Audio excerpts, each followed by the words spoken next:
Okay, welcome. Episode 20, Be Salty. Don't know the title yet. I know that's not surprising. I am glad you're back. I'm glad to be back. Was off last week for a trip to Florida to visit my mom, and it was really wonderful. We're back and in action. Okay, so I have, since a young girl, been pretty emotionally affected by seeing homeless people. And I see it in my daughter as well. She just sees it and she really wants to know how to help or what to do or what's wrong. Or there's just like a stirring. And I do think this comes a lot from how I was raised. And my dad was always very gentle to the homeless. So this week, well, let me back up. In Fort Worth, it appears that there are quite a few more homeless people than there typically are. Fort Worthians, you could probably agree, particularly up and down Camp Bowie, and they've gotten aggressive, and you can tell that there's a lot of drugs. Like, you can just see, they're just kind of there. Every time you get to a stop sign, unfortunately, they're there. Hold on. So I was not on Camp Bowie, but I was on Hewlin and Overton Ridge, I think, at a stop sign, and I see this homeless man, and his sign says, hold on, let me back up. Crawford is involved in Union Gospel Mission, which is a mission it's a homeless shelter, which is very Christ-centric, and it's a wonderful place. And so he's gotten training on how to approach homeless people, or not necessarily approach, but respond. And here's some tips. You should always look them in the eye. They are humans. They are created in God's image, just like we are. And this is where it gets a little dicey. If they look scared, then you should offer to help them, like really help them. But I feel like that's so subjective, so I honestly wish I didn't even say that. So this is the other thing to do and not do. UGM instructs, and professionals around this say, don't give them money and don't give them food, because they're not going to remove themselves from the situation until it gets super dire. So a loving thing to do is to tell them about Union Gospel Mission, and I have these little cards. And trust me, I want to give them $5 in a granola bar, and sometimes I do with the card. But in this particular instance, I saw this man, and he has this sign that says, "Got Jesus." And he's dressed, and he's got a hat on and a cross around his neck. And I'm like, oh, well, this is my person. I know what he needs. He needs my UGM card. We're just going to have a great old chat. So I hand him the card, roll down the window, hand him the card. Who's in the car with me? No one's in the car. Keka's at gymnastics, and Field is at school, so I'm doing the thing. Hand him the card, and he says, well, hi, ma'am, what's this? And I said, well, it's a place you can go, and they'll give you food and shelter. And he goes, and they'll take me and all my bags and my suitcase. And he's got like a carry-on size suitcase in a bag. And I said, yes. And he said, well, what is it? I said, well, it's a shelter, and they'll pick you up, and they've got food, and it's clean, and it's safe, and da-da-da. And he goes, ma'am, I don't need a shelter. I don't need shelter. I've been homeless for 20, 30 years, and I've lived in 9 different states, and God made me to survive. I'm good. I don't need a shelter, but I'm going to keep this card, and he put it in his pocket, for someone who might, because there are people who can't stand the cold, and they got their fingers falling off, and they need, but I'm good. I don't need a shelter. I'm good. I was like, oh, okay.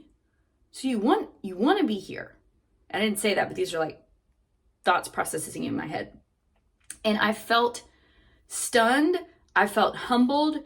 I felt challenged in what I think people should do or what I think is right versus what this man stood very strong in his conviction of believing.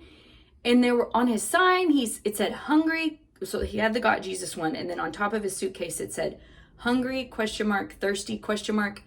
And then it quoted a verse in Matthew, and I can't remember exactly what it is. But I almost think he was more inviting conversation around the Lord versus inviting food or drink, or maybe he's just super clever.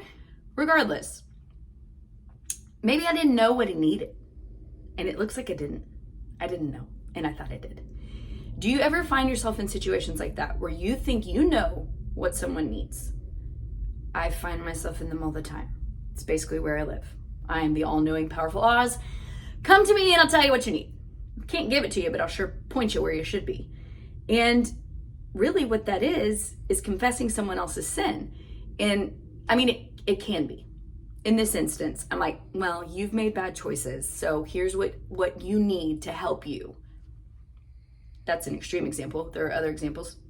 I guess it's not always confessing someone else's sin, but it's typically coming from a posture of, I know better than you, I know what you need. So anyway, I'm just kind of like I don't really have an answer, just been wrestling with how often I do that and think I know what other people need. And it can come in the form of people pleasing. It can come in the form of, over talking like I'm doing right now. But just something to ponder throughout the week. Really, it's not what they need. What I think they need is not what they need. We're going to get to what they do need.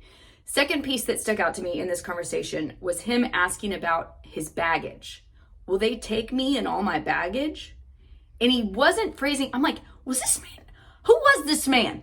Was this a sermon that I just sat in from a homeless man on the street? Anyway, or am I just inferencing these things? Regardless, he said, will they take me and all my baggage? And I remember hearing that and I said, yeah. But in my head, I'm like, I don't know if they'd take all your stuff. Probably not. I don't know those rules, but I just kind of was like, yeah, and they'll give you food and your shelter, da da da. So what's my point here? Will they take all your baggage? Like, I don't know if they will take your physical baggage. And I also don't know if they will take your proverbial baggage. It's a believing place, so I would hope that there are open hands and open arms to whatever, and I fully believe that there is. But I don't know that for a fact. But what I do know is that God will take your baggage. But it seems like this guy already knew that. Like I just was so stunned with it, and I really, really don't totally know what I'm like doing with this, but I guess my main takeaway was I went into it thinking I knew what he needed. And yes, of course, it was from a place of just wanting to help. But I was so confident. Well, I know what you need. And we don't always know what people need. And then the only thing that we really do need, and what this guy needed and had seemingly, was Jesus. And he's like, God made me to survive. I don't need shelter. Basically, and he didn't say this, but he has all he needed. He's living it. Am I condoning homelessness? No. But I am challenging us to think that in our little, prissy white person life that we live, maybe what we think is best just really isn't for a whole lot of people. I'm not like trying to get political about it. That's not where I'm going with this. I just am truly challenged by what that interaction was about, that I think the main brass tacks, and I am clearly idioting all of this out loud with y'all, was not really that prepared. The challenge here is to look to the Lord before we step into what we think someone needs. And I know that might sound pithy and trite, but I really am realizing how often I just think I know what people need. And I've said the word need 50,000 times. I need to stop saying it. But I don't know if this is resonating. I hope it is. My challenge to myself, what I'm asking the Lord to do, is to help me really pause when I am pridefully or thinking I know better, which is pride as well, about what someone else needs. Okay. Sorry, I've said that like a lot. And then the next piece is this: if there's baggage, like if you have baggage, he can take all the baggage. Like there's no baggage that he won't take. Sure, I would think a homeless shelter that is Christ-centric would take all the proverbial baggage. Absolutely. As humans, there are people we can go to that are safe people that can handle our baggage. Absolutely. But it's not always a guarantee. The guarantee is God. God is the guarantee. What we need, he'll fulfill it. He'll meet our every need. That's biblical. And then the second piece is he already knows all our baggage. So there's nothing like your secret sin or your secret really cruddy thing that happened in your past or something you're wrestling with. He already knows. So there's no there's nothing outside of his sovereignty. And there's nothing that you need that is too great for him to meet. And there's nothing that you've done that is too great for him to forgive or to help you out of. I don't know how,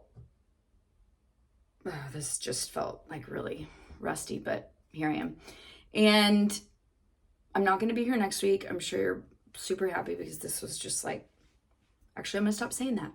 It was great to be here. And sometimes it's just all a little different, right? Okay. Next week, I will not be here. Crawford and I are going on a trip, and I'm so excited. It's a belated celebration of our 10-year anniversary. We're going on a solo ski trip, the two of us, and I've never spring skied. I mean, I probably have. I don't want to say never. I grew up in Amarillo. Like, come on, we skied all the time. But I just don't think this late in the season. Like, we're going to see April and be on the mountain. So that's exciting. Anywho, that's all I got. Since we have time, and I feel like all I want to do is talk about this dog, is that last night there was a thunderstorm early morning, probably 5-ish, and I hear this on the door, or like a bang, bang, bang. And sometimes Keka gets locked in her room, not on purpose. Now she's graduated from that phase. But this is an old house, so the door jams. And then I was expecting a little child to pitter patter in here, and a couple minutes pass, and it's Heidi, and she's freaking out about the storm. And I'm like, okay, come here, and I pet her. Then I get up, piddling around, and then I look and I hear the scraping again, and she's now at Field's door. And I talked to Crawford about it a little bit later in the morning, and he was like, oh no, she went into Keka's room, and Keka verified that when she woke up and said, Heidi pawed on my door and I let her in. She was checking on all the babies because she was so scared of the storm, is what I think was happening. Crawford thinks she just was kind of losing her mind and was scared. Going from door to door. Anyway, she's the best. And I tend to talk about her too much. But okay. Love you, mean it. Thanks for being here. Listening to me ramble. Bye. Bye. Bye.